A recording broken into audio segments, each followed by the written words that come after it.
Today we will see how to add black text in Resin Platter.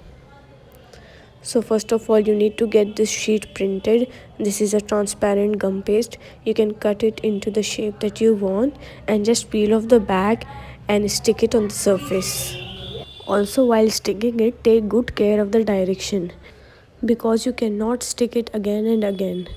So you need to make sure that all the little stickers that you cut are in harmony and in straight direction. Also, after this is done, we will be taking a sharp object.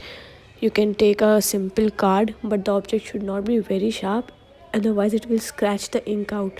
So you just need to rub the sticker after it is applied so that the tape like finish is vanished and it merges absolutely into the background.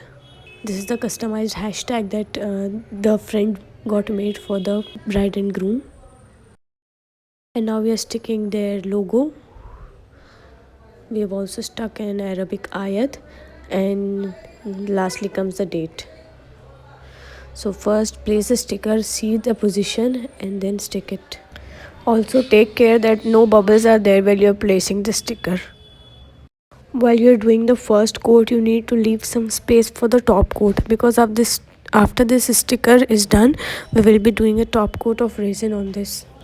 Pour an ample amount of the top coat so that it domes over the platter. If you have any doubts, you can ask me in the comments below and I'll make sure that I reply them. Thank you for watching my video, and also do subscribe if you like the end result. I am a new creator, so this helps me a lot. Thank you so much. I also sell these, so if you want, you can contact me.